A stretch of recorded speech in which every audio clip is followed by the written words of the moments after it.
Oh,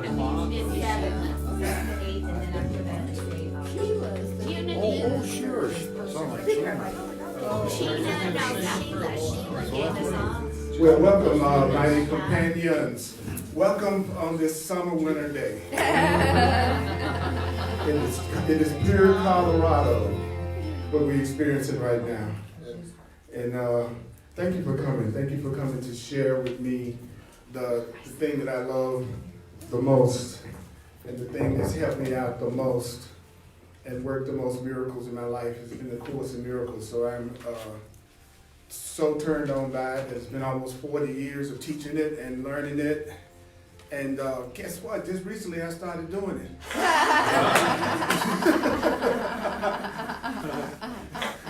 It's really kind of funny because my experience has gone beyond words. And what I mean by that is that when people ask me what's going on or what's happening with me, and I say what's really happening right now is some really deep transformations and really deep changes, and I'm understanding more and more than ever before what the Course is talking about and what love is talking about. And but when I say those words, the meaning that I have behind those words are totally different. Some of you know what I'm talking about. You may be saying, now I know more about love than ever before, but even though you're using the same words, you mean something totally different from what you would have meant 10 years ago when you said that. Mm-hmm. If I say I'm feeling freer, then I mean something totally different when I say that than what I meant when I said that 10 years ago. Mm-hmm. So now I've reached the point in my personal experience that words are inadequate to describe the transformations and changes that are going on within me. And so sometimes I'm tempted to make myself feel frustrated about that. And so then you hope that you are reaching that level of consciousness where people just get you. You know, where you just get each other. It's time to go beyond words to getting each other. And I want to welcome those of you who are watching online on Facebook Live. We have a large worldwide audience that tunes in. Those of you who are in Denver and just under your blankets and stuff right now, watching, didn't get your butt out, but I still love you. That's all right. Innocent. I understand the temptation. And so I'm going to start out by letting you know that we're going to be talking about true empathy today. What does that mean from a Course in Miracles standpoint? What does it mean to empathize? And it's going to be in chapter 16, and the chapter called The Forgiveness of Illusions, and it's on page 330 in the Course in Miracles text. 330, Course in Miracles text, The Forgiveness of Illusions. And forgiveness means correct perception, and illusion means false ideas and fears. And so we're talking about the correct perception of illusions. What's the correct perception of fears? What's the correct perception of something we want to be true, that we try to make it true even if it's not true? And the Course in Miracles defines an illusion as something that you want to be true so bad that you see it as true even though you know it's not. You know, like a lot of your relationships that you've had in the past. You ever had a relationship you thought was real and you found out it wasn't? Yeah. Now, if you're here for the first time, I'm a human being and a divine being just like you. And there's the only guidelines to the Course in Miracles, the Course in Miracles says you don't have to believe it, you don't have to believe it, you don't have to accept it, you don't have to welcome it. You don't have to believe it, you don't have to accept it, you don't have to welcome it. Some of the ideas are going to be hard to believe or may be hard to believe, and some of the ideas may startle you. So some of the stuff I say may be different from what you believe. Does everybody know what that means? Yeah. Okay, some of the things I say you may not believe. Everybody clear about that? Yep. Some of the things I say may startle you. You don't have to welcome it, you don't have to accept it, but the Course in Miracles says also you're not being asked to judge. You know what I'm saying? Sometimes when I'm sitting in front of this class, I feel like I'm before the Supreme Court and everybody's sitting there getting ready to judge me. But the Course, or the Course in Miracles, right? So the Course is saying you're not being asked to analyze and judge the ideas, that you can do it, but that's not what's going to help you understand the ideas. And it says if you use the ideas, then you will see that the ideas work. And you will see that the ideas are true if you use them.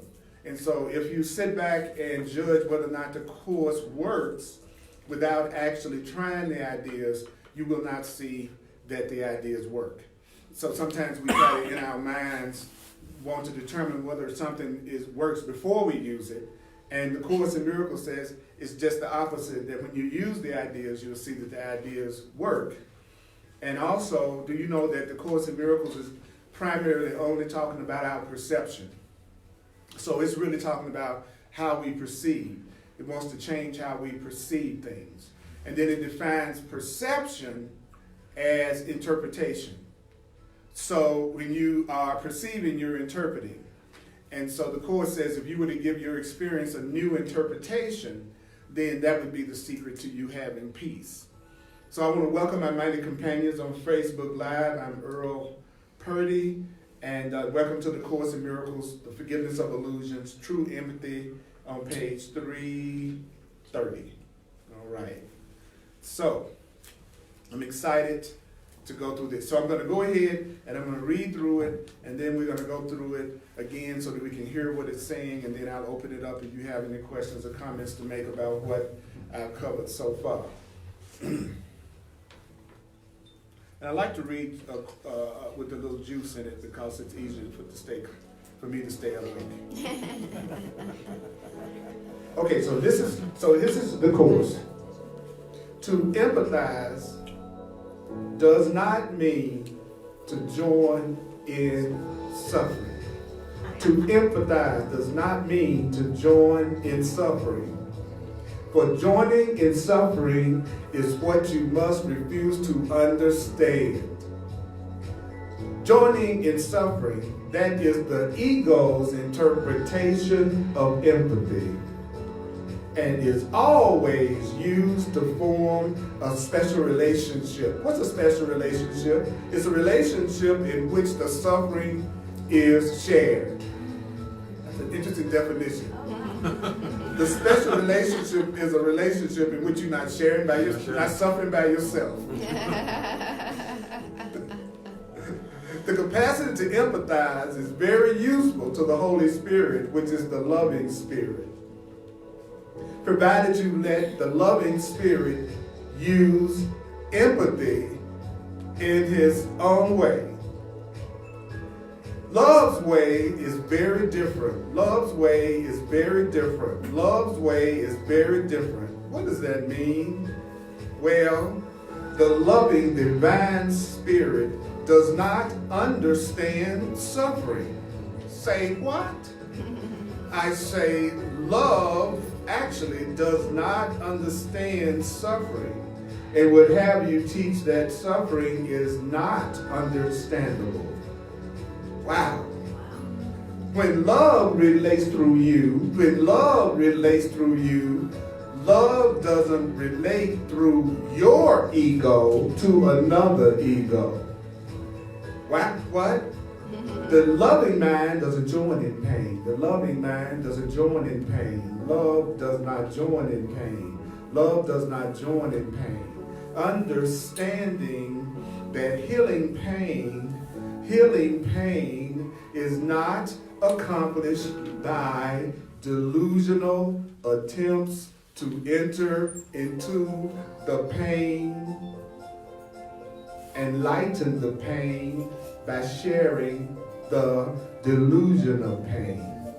Love doesn't join in pain because love understands that healing pain is not accomplished. Healing pain is not accomplished.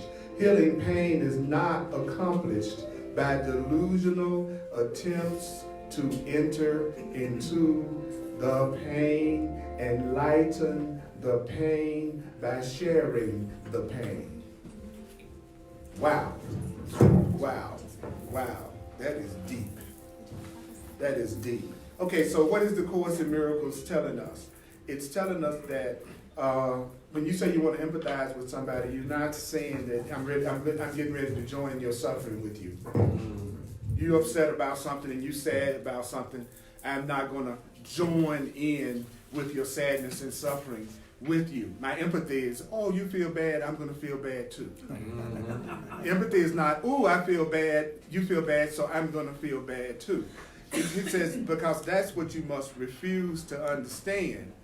Because believing that empathy is joining in suffering, he says that's the ego's interpretation of empathy. And the ego is the false self.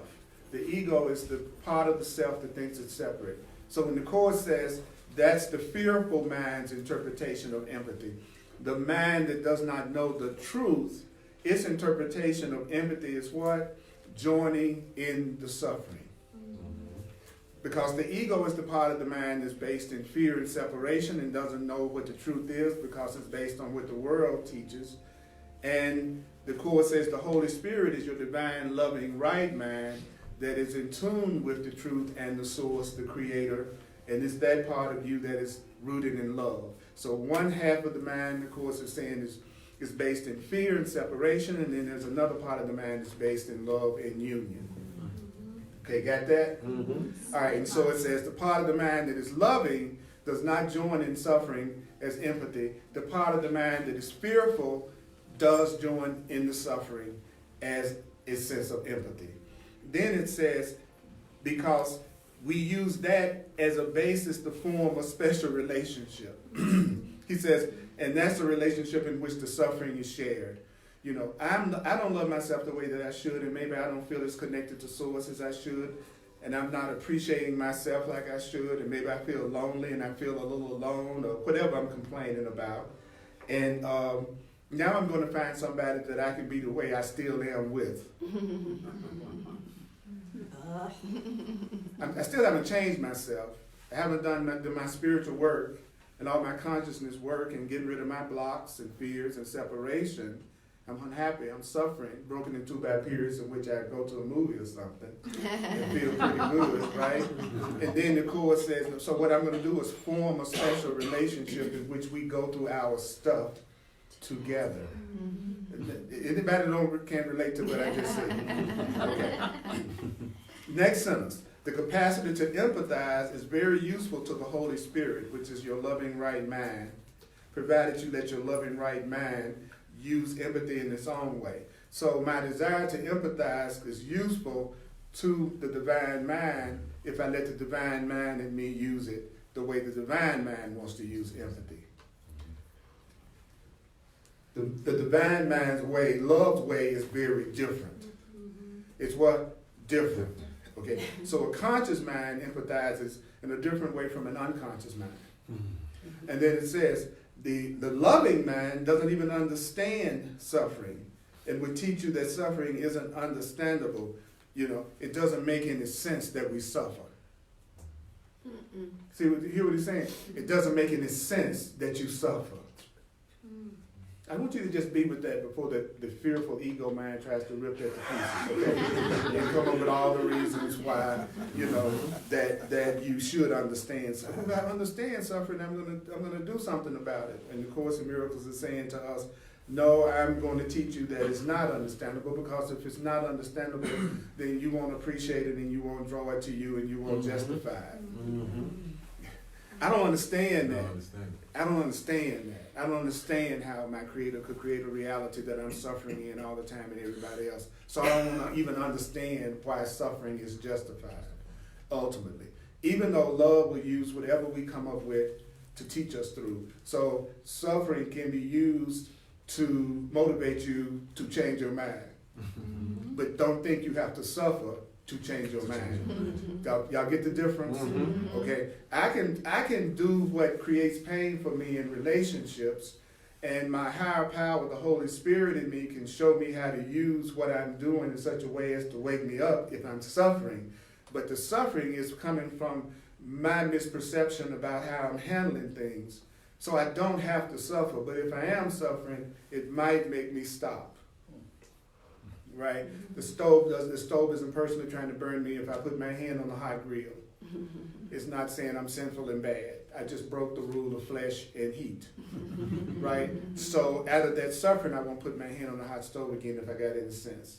But I didn't have to burn my hand to not put my hand on the hot stove. I'm gonna keep saying that over and over again.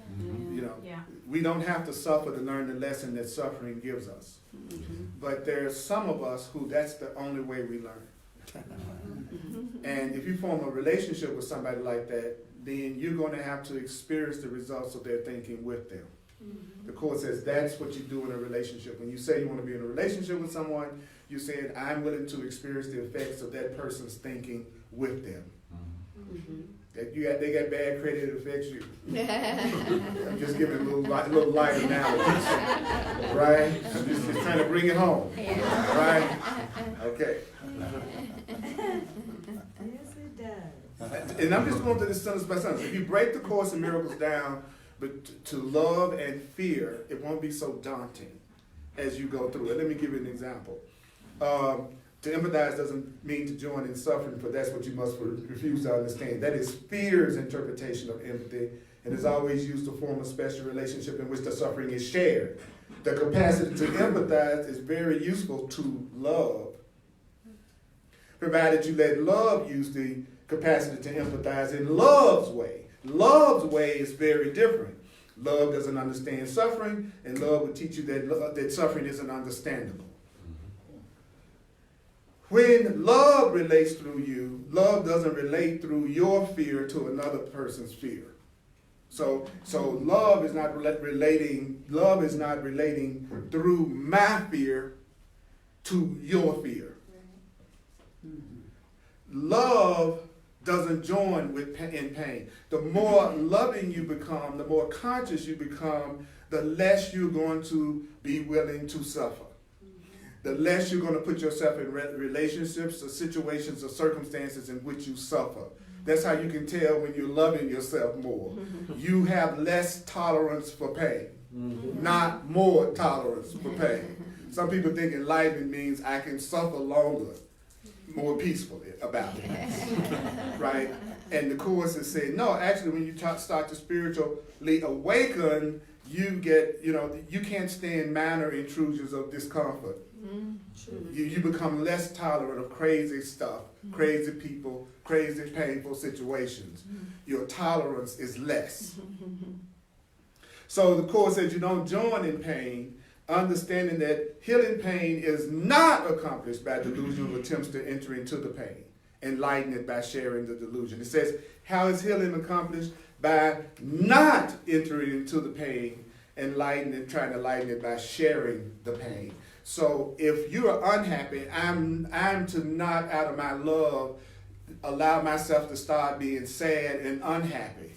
If I want to heal you, I should demonstrate the alternative that you have available to you if you choose.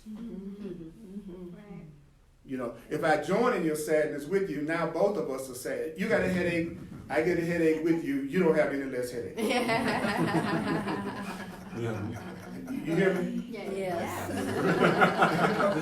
Okay. You miserable, and then me getting in misery with you does not lighten your misery. Isn't that obvious? But we don't do it that way, right? And then the Course says, why do you not join in the pain? Because you understand that healing pain isn't accomplished by attempts to enter into it. I'm not going to try to lighten your pain by sharing your delusion of pain with you. So that's why to fear-based people, really loving people can seem cold. Because we're used to everybody joining in the suffering or wanting them to join in the suffering, and a loving person will be there with you in total compassion, recognizing that there's another way that you can look at this that would change the way that you're feeling right now. There's a higher power also that you can call into the situation to help relieve you right now. And so I'm not going to join your delusion. And I'm not going to try to have a relationship with you so that we can be upset about everything together.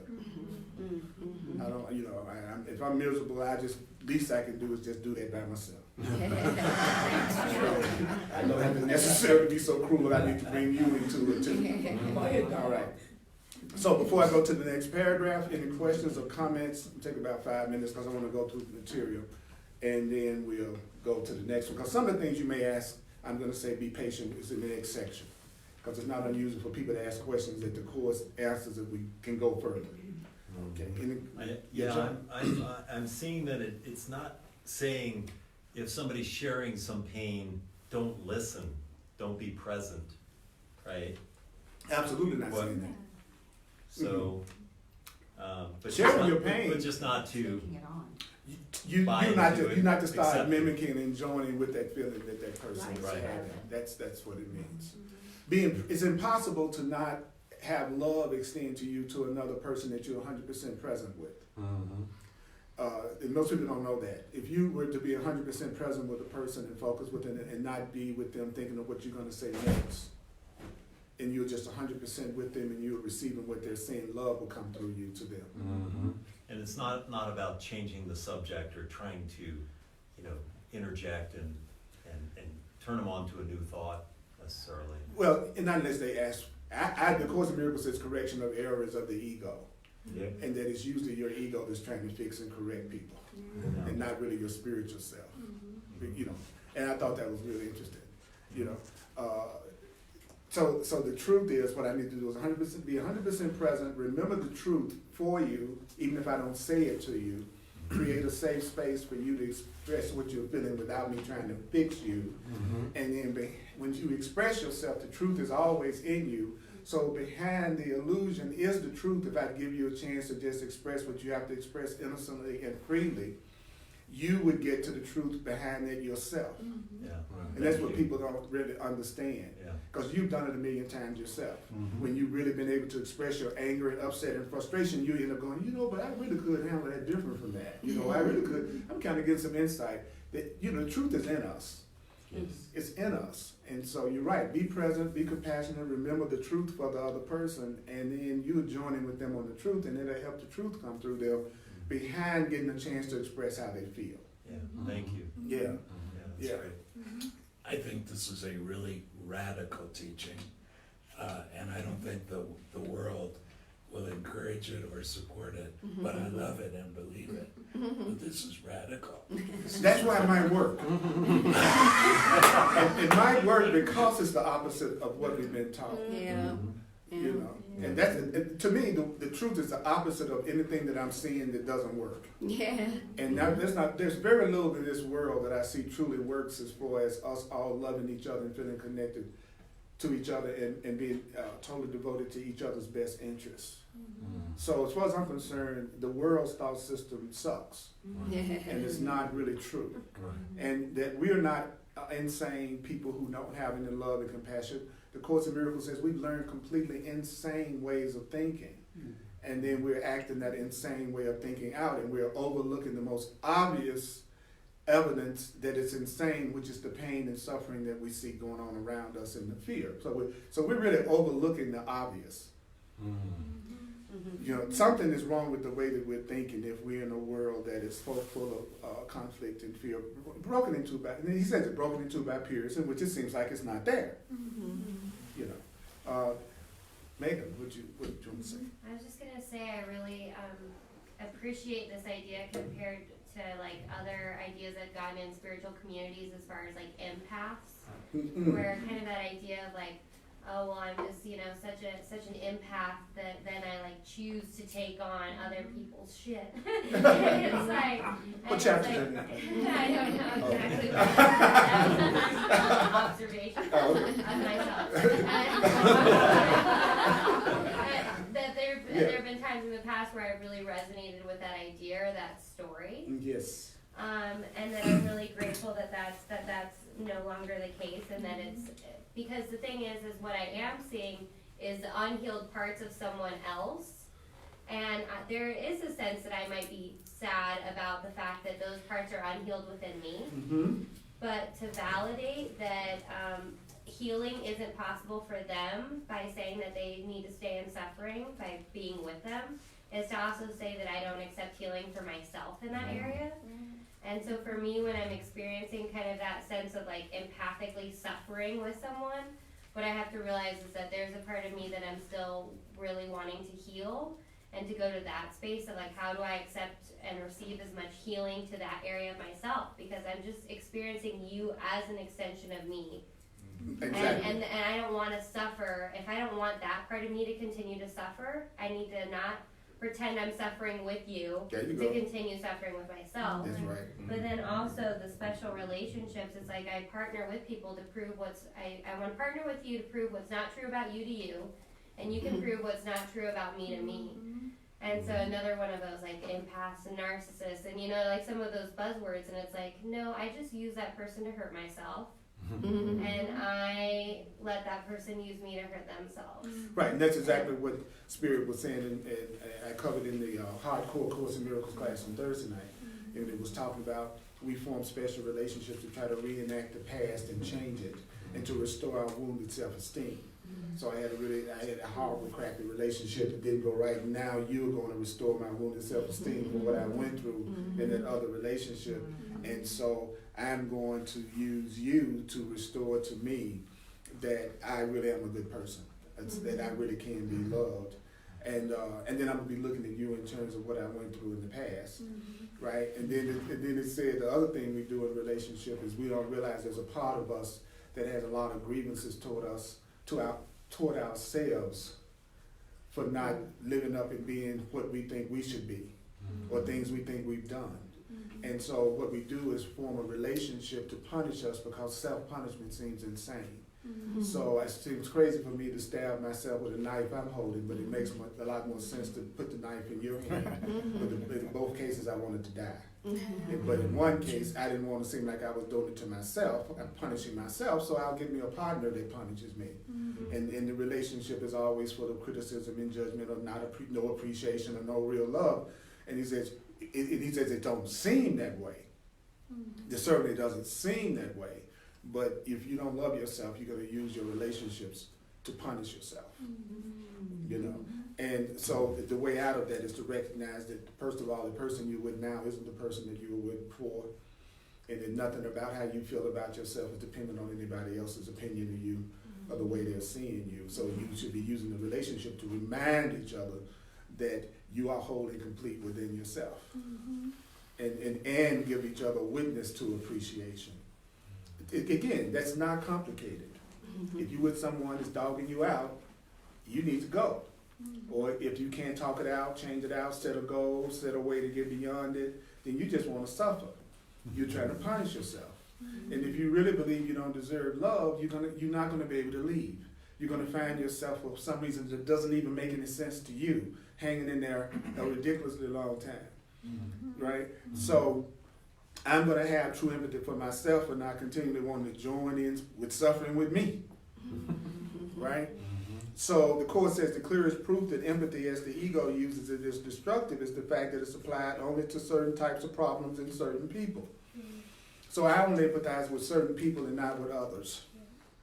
Right? He says that's how you know it's destructive, because something real is going to be something that you're going to use with everybody, and it's going to be equally loving. So if I have empathy for you, but I don't have empathy for you, it's not coming from love. No. That's the other thing. That's what the Course keeps saying about love. If I love you, but I don't love anybody else but you, I really don't love you, because love would never not include everybody. That's why it says we go through so much freaking pain. It's not love, it's specialness that we're giving to each other. Because love is inclusive, that we count on God loving all of us equally. We count on that whatever's behind this gives all of us an equal opportunity to tap into that love. And the Course just simply says that love is as the Creator defined it, not as you've made it up to be. And you've made it up to be, I'm going to single somebody out, the person to worship me, and to join in the suffering with me, or validate me, or make me feel like I'm the most important thing that ever walked, because I don't think I am. And he says that's not love, because then you're going to be afraid of losing that, and you're going to have a bunch of expectations and scripts for that person to prove to you that you're loved. And if they don't do those things, then you withhold. That ain't love. So people who are fear-based are scared to death of what love is, because the last thing they want is for you to love somebody as much as you love them. That's the whole nature of specialness, that ain't happening. All right. So then the Course turns around and go, well, okay, well, let's start with what, since love will always use whatever you've made specialness, so let's just take the fear out of that. And why don't you start by applying these principles at first to whoever you're in special primary relationships with them. Okay, since you're into this one person and that's who you think the only person you should care about, Well, don't join into suffering with them. See what they do as a call for love. Appreciate them. Have compassion for them as much as you can. Free them. Take your expectations and scripts and judgments off of them. Start with them since they're so big and special. You might as well, right? Yeah. You say I'm the most special person in the world. Then why can't you practice principles of love on me first? That's when I see depression hitting. A lot of times when I tell people, apply this to the person that you think is so vastly special to you.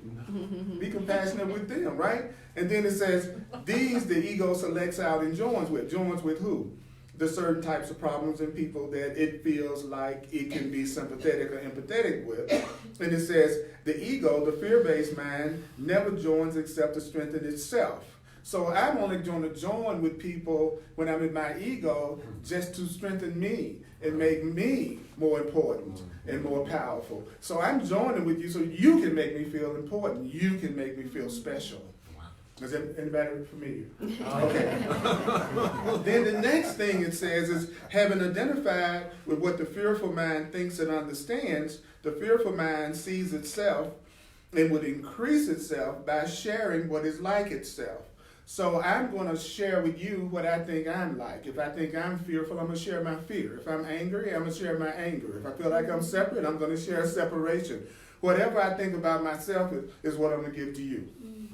And remember, two things you can give. What? Love or fear. Some form of love, some form of fear.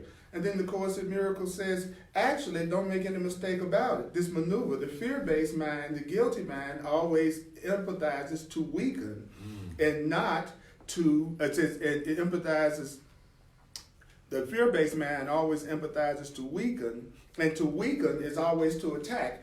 If I'm doing anything to make you feel weak, and to not see you as the loving whole being that you are, then that's the part of my mind that's trying to weaken you.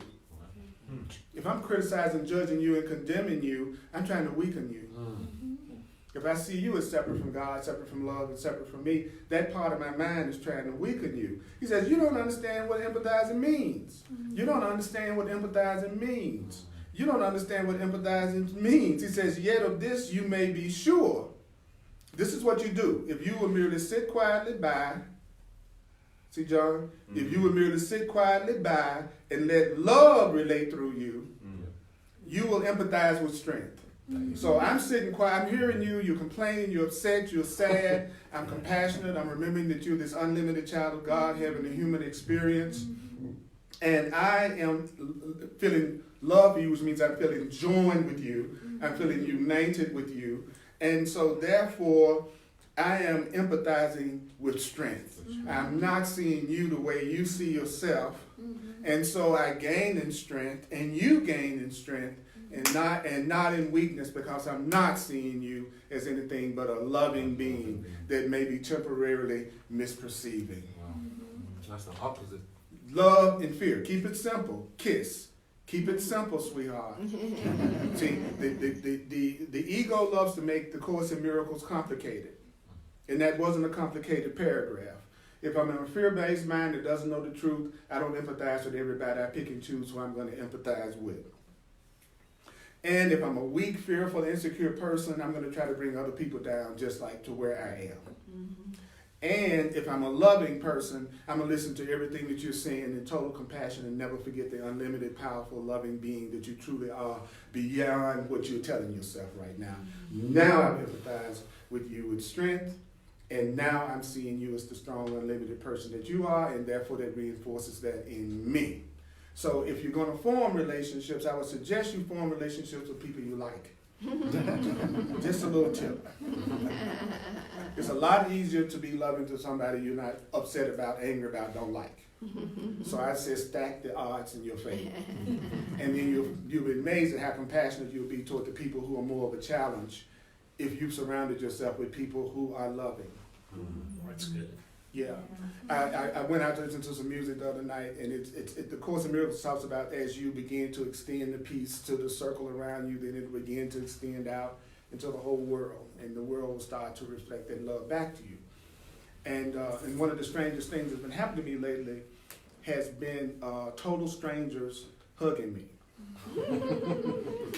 And or just saying, I see your light, or you saying you got a cool vibe. So I went to the club and I was listening to this incredible band, and it was amazing how many people was walking up to me and saying that, and then young ladies and men, and literally giving me hugs and then just moving on.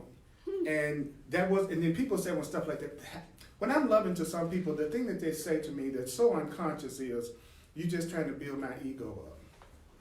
Like if you do give them a lot of compliments, they go, that's really building my ego. That's really good for my ego. I said, no, when you're putting yourself down, that's your ego. Mm-hmm. Somebody acknowledging you, that is spirit. That's love. Mm-hmm. When someone is acknowledging me, to me, they're not building my ego up. They're reminding me of who I am, and they're letting me know who they think they are. Yeah. See, they're already telling me they're a loving person because they see love in me. So I know that's somebody I want to connect with. Mm-hmm. Not, oh my God, I must be just awesome. I must be just awesome. And you must be just awesome. It's okay to call yourself awesome, just include everybody else and then it won't be your ego. Yeah. That's how you keep it from being your ego. If you're the only one that's awesome, it is your ego. Right? But if you're awesome and it includes the awesomeness of everyone, that's real awesome. That's real awesome.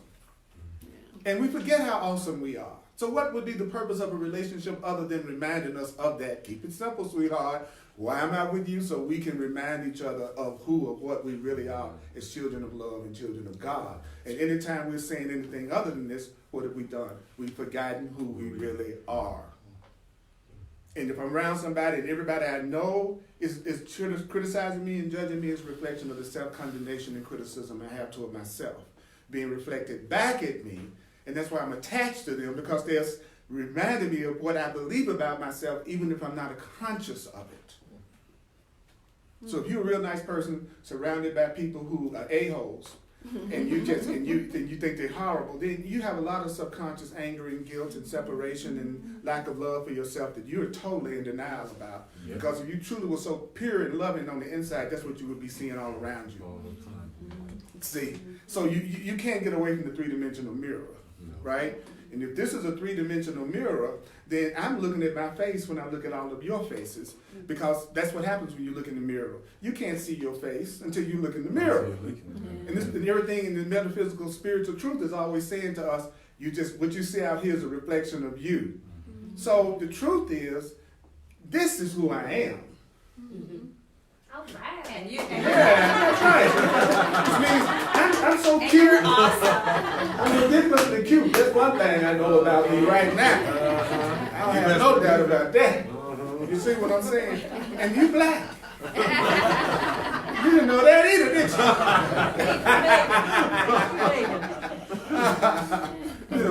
And actually, we're not our bodies anyway. No. Yes, I'm white. That's absolutely right. I'm the black light and the white light. That shows you how good I've been partying 6 to 7 years. Okay.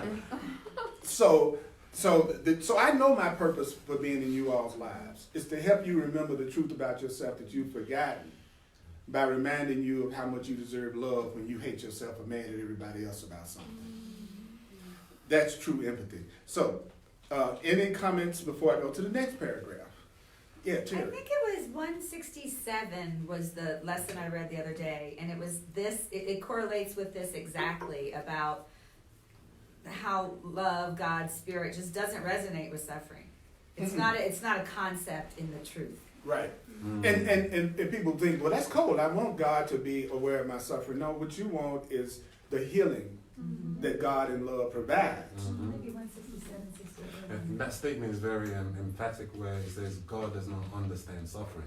So if I'm feeling suffering, then that means I must not be thinking with the Holy Spirit. Right. And what you want to do is the Course in Miracles is a book on new interpretations of things that will give you peace of mind. And then it teaches that out of the peace of mind that your interpretation gives you, you can hear the voice for God in yourself. Because it's always directing you inward, to your relationship with Source, not somebody else being in charge of it. So what I want to do is, okay, first, suffering is me not seeing myself or seeing a situation correctly, and so what I want is a correct perception. So what would be the correct perception of suffering is that suffering is a call for God, suffering is a call for help, suffering is a call for healing.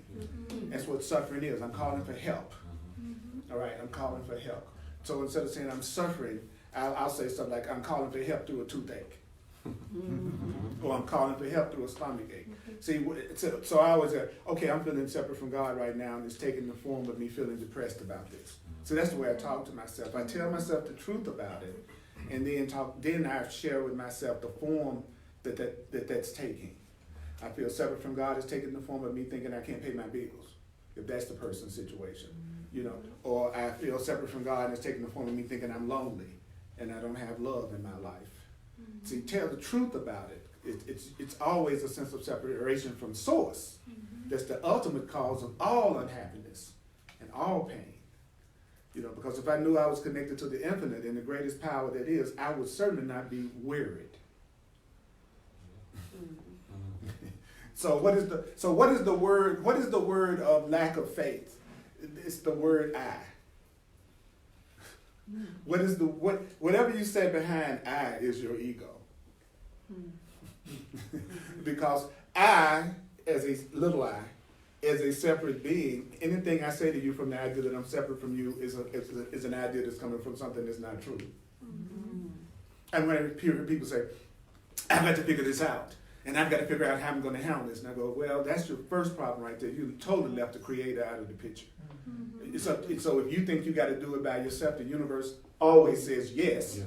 So you end up looking like you're doing it by yourself, and you'll be saying nobody's supporting me, but you've decided you are the one that's supposed to handle it. They're letting you. Everything is letting you. You're going to do it without us. You're going to do it without spirit. Have at it. But you think you are non-supported, and it's your insistence on leaving out all that is, which is God. And yeah, you are going to struggle when you do that. Absolutely. Anybody else?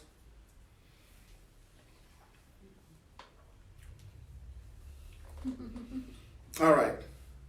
I'm going to read the next paragraph, and I need some juice. I need a little juice. Let's see here what we got.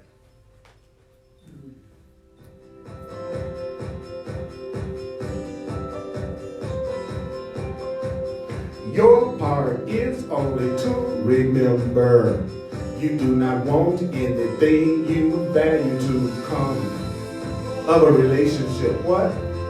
You don't want anything you value to come of a relationship. What? You don't want anything you value to come of a relationship. What do you mean? You choose neither to heal it, you choose neither to hurt it nor to heal it in your own way. You do not know what healing is. You do not know what healing is. All you learned of empathy is from the past. And there is nothing from the past that you would share. For there is nothing from the past that you would keep. So there's nothing from the past you would share. Do not use empathy to make the past real. I say, do not use empathy to make the past real. And so perpetuate the past. Step gently aside, step gently aside, step gently aside, step gently aside, step gently aside, and let healing be done for you. Let healing be done for you. Let healing be done for you. Let healing be done for you. I let healing be done for me. Somebody say it with me. I let healing be done for me. I let healing be done for me. I let healing be done for me. I let healing be done for me. I let healing be done for me. I let healing be done for me. I let healing be done for me. Keep but one thought in your mind, and don't lose sight of it. However tempted you may be to judge any situation, keep but one thought in your mind and don't lose sight of it. However tempted you may be to judge any situation, and to determine your response by judging the situation. Focus your mind only on this. See how it said, if it said analyze this, it said focus your mind only on this. I am not alone. And I would not intrude the past upon my guest, the Holy Spirit, my divine self. I have invited the Holy Spirit, and the Holy Spirit is here. I need do nothing except not to interfere. Wow. All right. The funny thing about reading in rhythm is that when you listen back to it through the replay, it's hard not to hear something that's in rhythm. Mm-hmm. It's real easy to ignore something that's just people talking. Yep. But if it's on the beat and on a rhythm, that's why songs appeal to us so much. Mm-hmm. That's why people, I was at the Jennifer Lopez concert the other night, and they knew every word of every song around me. I was like shocked. It was like every word that lady was singing, they knew. And believe me, they wouldn't know it if it was just because she, and that's the thing about the truth. Put some juice in it. Put some, you are alive from the neck down. I swear you are. Like I've said often, I have an extra chakra, and that's my boogie chakra. And then sure I used that. I was using it the other night. People were coming up to me, but it was freaky. It was freaky, especially with the Me Too movement. Okay, so did you notice that it said your part is only to remember this? It says your part is only to remember this. Remember what? I don't want anything that I value to come of a relationship. Which means what? I'm not going to try to hurt the relationship, and I'm not going to try to heal it in my way. The Course in Miracles says that we are perpetually angry because we want the world to serve us. And so there's a lot of anger about people not acting out what you think they should be acting out in order to make you happy. And so subconscious anger pervades our life because of the disappointment and upset that people have about things not going the way they want them to go and people not being the way they want them to be. So there's a lot of anger under the surface. Does that make sense? Mm-hmm. Yeah. Right? And then it says, you don't know what, it said, the reason why I can't heal this in my way is I don't know what healing is. I don't know what real love is. I don't know what healing is. And the Course says, the only thing we learned about empathy or healing is from the past.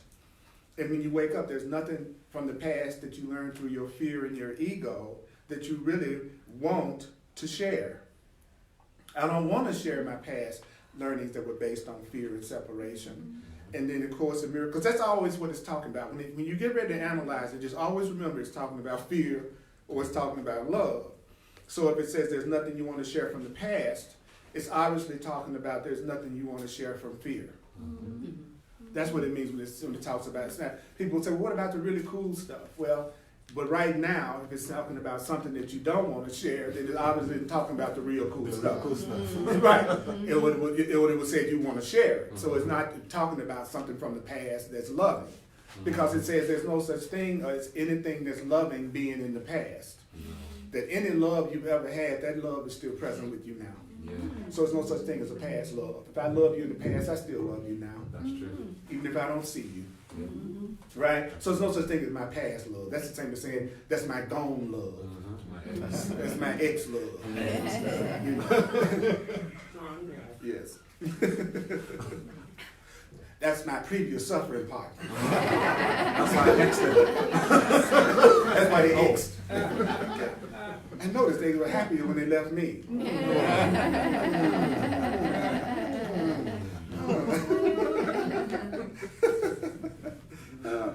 I don't like people who, if I break up with that person back in the day. I didn't like it if they broke up with me and was happy.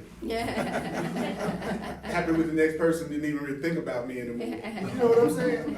I want to feel like even now they think about me every now and then. Any of y'all relate to what I'm talking about? Yeah. Because you're so special. Yeah. Anybody was supposed to forget you. No. That's right. But they in the doctor's office trying to right now. Can you help me forget Earl? Please, Lord. Woo, I used to be such a tyrant. My ego was a trip. I see why the Course in Miracles is teaching me how to forgive, and so I can forgive myself for the way I was, not the other person. It was the way I was. Ungrateful, complaining, judgmental, you know, thinking they're not doing me right, you know, and what can they do for me? Not what I can do for them. It's what I'm trying to find the person that's going to serve me. I love why the Course says that. You all want people to serve you. That's your script. You having he's calling it a perceptual temper tantrum. So you wake up every day wanting, I want it this way. This is the way I want it. And we call it our treasure map. Or our goals. My goal for my life. I've come up with what's going to make me happy. I've assigned roles to each and every one of you. And I didn't ask you if those were roles you wanted to even act out. And if you don't, I'll say you don't support me. And you're selfish if you don't let me control you. That's the other one that's good, right? I'm telling you what to do, and if you don't let me, or you dare put your happiness equal to mine, then you're selfish. Because you know you exist only for my fantasies, right? Aren't you clear about this? You live my life to fulfill my fantasies. And we'll say it, we'll straight up say it. You know, oh, you're the one I fantasized about. You know, no, I'm projecting my fantasies on you. And I'm going to do everything in my power to get you to act them out even if you don't want to. Have a nice day.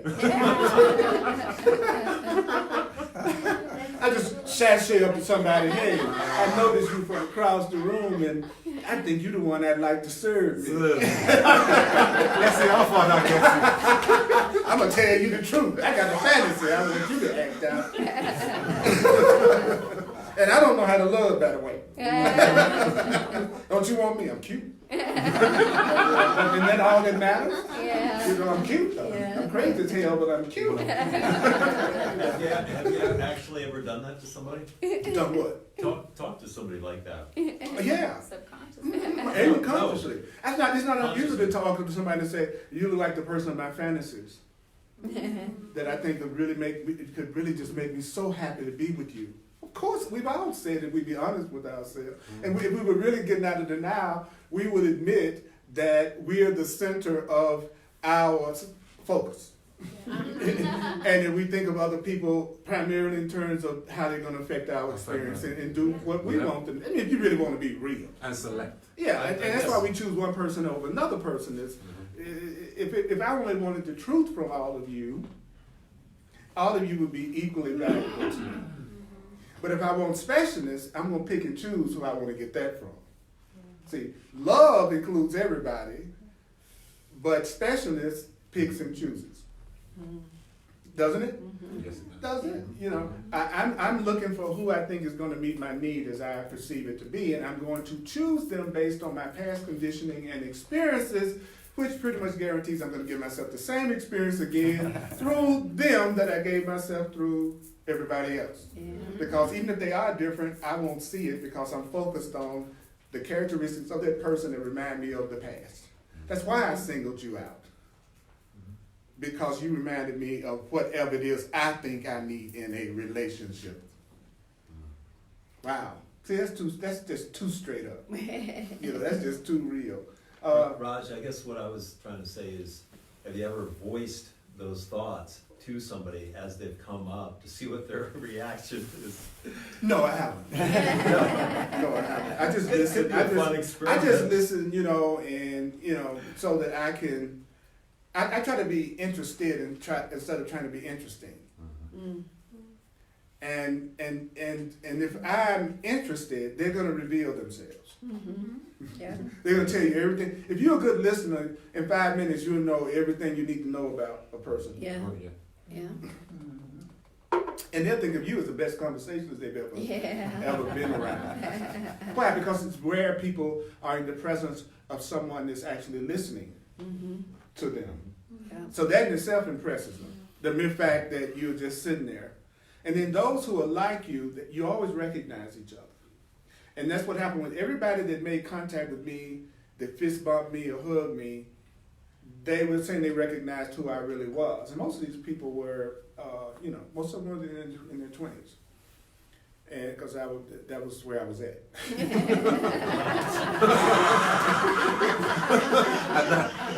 But then we're just talking about bodies. Right. You know, you can meet, your soul is old. Right. And you can have old souls in young bodies, and you can have baby souls in old bodies. You really can. Yeah. And you know how old a soul is by how much personal responsibility they take for their experience. The more you're not conscious, the more you're going to see yourself as a victim and blaming others. The more you become conscious, you're going to see that the way you're feeling is being determined by the meaning you're giving to everything. There's what's happening, my interpretation of what's happening. My interpretation of what's happening is determining how I feel about what's happening. Yeah. That's what's happening in every situation. Yeah. You think you're responding to me directly, you are not responding to me directly. You're responding to your interpretations of me as you watch me. And then what you tell yourself about me, that's what's creating your emotional response. And if you're having any other response other than just utter love and my awesomeness, then you're not seeing me correctly. And I'm not seeing you correctly. If I was seeing you correctly, I could scarcely refrain from falling on my knees in gratitude and tears streaming down my face because you're so beautiful. He said that, of course, that's the way you're going to be seen when you're being seen correctly, as it happened to you today. Okay, then you need to start seeing and wanting to see the light in others, so they can, so you can attract people to see the light in you. Wow. So, and we to the last main thing, that prayer at the end. So that we're going to finish this right on time. Then it said, don't use your empathy to make the past real and perpetuate the past. Don't keep trying to make the suffering real. And so what do? He says, well, what do you, it's like if you hear a statement, do not use empathy to make the past real and so perpetuate it. And then you go, well, what does that mean? Then read the next sentence. And then go, what does that mean? And then read the next sentence. And go, that's where you read the course. It anticipates your questions before you even ask them. So if it says don't use empathy to make the past real and so perpetuate it, you go, well, what does that mean? Well, it means you need to stand gently aside and let the healing be done for you. There, let love come through you. Let God come through you. Let spirit come through you. Let the truth come through you, and let it do the healing for you. And how do you do that? Next sentence, where you keep just one thought in mind. And don't lose sight of this thought. However tempted you may be to judge any situation. I don't care how tempted you may be to judge any situation and to determine your response. How do you determine your response? By judging the situation. How I'm going to respond to you is going to be based on how I judge you.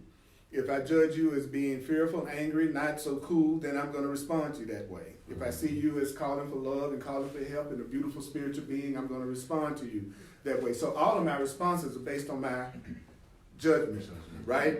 So the Course says, focus your mind. I knew it was a catch. Didn't say focus my mind. Didn't say I need to try to focus your minds. Right. It said, focus my mind only on this. Now, I don't know about you, but that's an easier solution. Notice that the solution had nothing to do with me trying to change you. Nothing to do with me trying to discuss the answer with you, get you to agree with me, get you to believe what I'm saying. It said, focus my mind only on this. What? Number one, I am not alone. You are not alone. Right. So whatever the situation is that you're suffering about, the first thing you're supposed to say to yourself is to focus your mind on the idea, I'm not alone in this. Okay? Then it says, and I would not intrude the past, and you could say this way, I would not intrude the past learning upon my guests. I'm not going to intrude what I have learned, what I have experienced, what I believe from my fearful mind I am not going to intrude that past upon the Holy Spirit. I'm not going to put my past upon the universe, upon love, upon the divine mind, upon the God within. He says, I have invited the Holy Spirit. I have invited God. I have invited love. I have invited the higher power. I'm praying. I'm asking, help me, help me, help me. He said, well, the first thing you need to realize is you're not alone, because if you realize you're not alone, then you know there's something you can call on within yourself. Just don't bring your thoughts into it. Then the Course says, I have invited God. I have invited love. I have invited the truth. These are all synonyms. And God is here. Love is here. So what do I need to do? It said you need to do nothing except one thing. Stop interfering. That's all you need to do. Stop interfering. What is the interference? My wrong perception of empathy, my wrong perception of love, my wrong perception of who I am, thinking that we're different just because we look different. It trips me out that the color of my body's skin would be justification for somebody wanting to kill me and don't like me. That is so way out to me. That somebody would literally want to kill me because of the color of my skin. Right. What's dumber than that? What's more unconscious than that? Not the content of my character. Haven't even had a conversation with me. Just because of my gender or the color of my skin. So that is why I don't need to let that past learning intrude on me. Either way. You know, so the Course in Miracles says, I need do nothing except not to interfere. So when you walk out of here and you're wondering how you can make this practical, then I'm going to cover a quick recap and do that real quick before we go out. So I'm going to stop right now at this particular point, and we'll do the love offering. And thank you for sharing. Thank you on so many levels. I thank you personally because I'm a full-time teacher, and I also thank you on behalf of Unity Temple because whatever you share also supports us being in this place and having this beautiful place to teach from. That's a blessing. You are a blessing. You are so blessed. You are a blessing. You're a big blessing. You're our blessing. So let me give you this. Those of you who are watching online, if you'd like to make a financial expression of appreciation or a donation, just go to my website, Earl Purdy, PURDY.com, EarlPurdy.com. And also you can use Venmo. And my email address is earlpurdy@earlpurdy.com. I've been a soul purpose astrologer and numerologist for almost 40 years. That's how I got on my spiritual path that ultimately led to the Course in Miracles. If you would like to have a reading with me to get past the blocks that you have, also incorporating the Course in Miracles principles, which are really based on seeing each other as innocent. Remember, whatever your skill or whatever your talent is, getting into the Course does not mean you disavow that and don't use it. The Course teaches quite plainly that Spirit will use whatever you've learned as a way to wake up and heal others. So you don't have to drop everything you're about because now you're on your spiritual path. If you're a lawyer, your Spirit's going to use that. Your teacher, your Spirit's going to use that. If you're a mechanic, Spirit, if you're an astrologer, numerologist, because it's just based on the idea that, you know, we did come here with a divine plan, and you have a vehicle called you that's really like somebody describing to you the car that you have and what it's capable of. It's up to you to drive that car wherever you want it to go, but it helps if you know what the car is capable of, and that's where astrology, numerology, and stuff like that comes in, making you more aware of the vehicle you have to use to come to that realization of healing and abundance and happiness and success that you want. It's your vehicle. So if you go to my website, it's called a Clarity Session, and I specialize especially in relationship stuff. Then it explains what I do in detail, and you can self-book an appointment right there on the website. So you have unique gifts to offer and lessons to learn as an evolving soul. All that's in your chart. That question: what would be the easiest way for me to do relationships or finances or my body or my career or all of that is available to us. We're just in a society that does not give credence to anything that's intuitive or psychic or spiritual. We're in a left brain culture that only believes in what it perceives in terms of intellect and reason and logic, which is valid, but it also needs to be balanced with the intuitive. Now, somebody that's ready for what I have to offer, I don't have to convince them of that. Somebody that's not, well, then they won't be interested. Always remember that. Spirit always knows exactly who needs you just the way you are, and the way that you are would be best for them.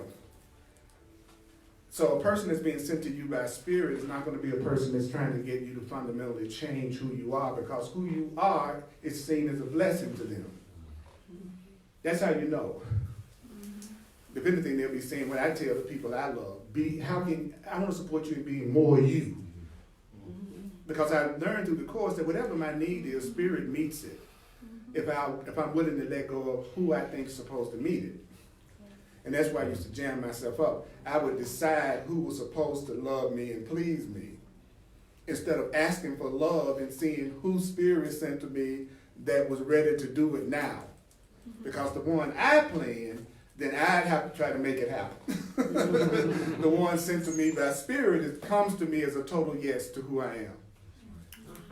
They'll come to you as a total yes. You don't have to seduce somebody sent to you by God. You have to seduce someone you're going to be praying to God to get rid of maybe at some point, if they're not really compatible with you. So I always ask people, if you get in a relationship, ask yourself, what is it for? What do I want to come out of it? Don't just be in relationships hoping it turns out. Have a purpose. Even if that purpose is, we are going to learn how to let go of the blocks to love together that we have. That's a beautiful purpose. And it will make you be more forgiving of each other when you make mistakes. Because you're already admitting that you don't know how to completely unconditionally love yet, and you all want to learn how to do that together.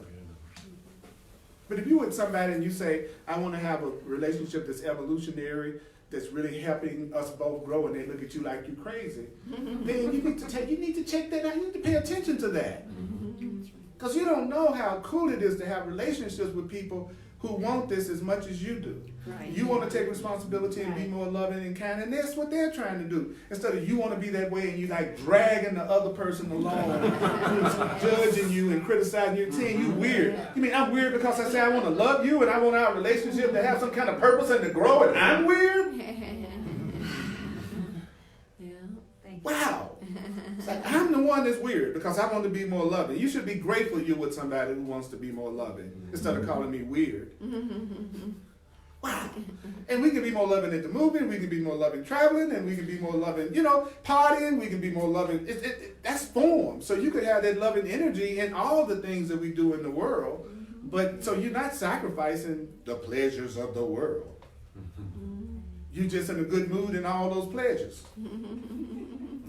And Spirit knows who loves you and who could appreciate you. Because somebody who really loves you, they love you from where you are, and you lift it up together.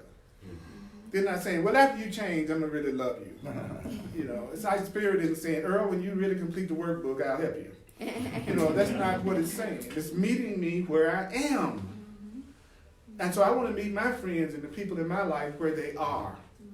So I have to listen to you. I have to listen to all my friends and associates because they're determining their curriculum, not me. So I need to hear what it is they are saying they need for themselves and see what they're saying that I can join with. Because I believe the Spirit's going to meet my needs. I don't care what that is. Thank you. The Spirit's going to meet that. And it's been proven to be true when I would practice the course, which means I just need to focus my mind only on this. So we're gonna Thursday nights at 7 p.m. Mountain Time on the Earl Purdy page on Facebook. I do the Hardcore Course in Miracles class. It's online. And then Sundays at 1 o'clock, I do this so we can come together, Mountain Time, Course in Miracles, and also on Facebook. And then Tuesday night, I do some material called The Way of Mastery, which is another book this channel that's incredible. 7 o'clock, Mountain Time. You can watch those live presentations even if you don't have a Facebook account. I post them to YouTube, and on my website, there are hundreds of classes that you can watch at no charge. All right? And so every way that I can, I'm trying to be a conduit for light on this planet. Because I believe I'm either part of the solution or part of the problem. And I'm not waiting for anybody else to try to be more loving. I'm not waiting for anybody else to try to be more sane. I've made the decision that I want to be a conduit for the good, the holy, and the beautiful. I don't care if I seem weird. I don't care how other people feel about it. All I know is it's resulting in reality where total strangers are coming up and hugging me. And don't tell them what they'll do next. And so, and if I didn't know what love was, I would be afraid. See, that's the other thing. If you're fear-based and you're in the presence of somebody loving, you feel frightened. And you're wondering what they're trying to get. This is a trick. That's what I noticed. If I'm really loving to somebody and I watch them try to look at me like they think I got some kind of con I'm running, then they've just revealed how unconscious and untrustworthy they are. So I know not to get intimately involved with them. See, because I know that I have a good heart and I have a good purpose. If you doubt it, that's telling me about you more than it's saying anything about me. Yeah. So you know who to move toward and who to move away from if you just observe.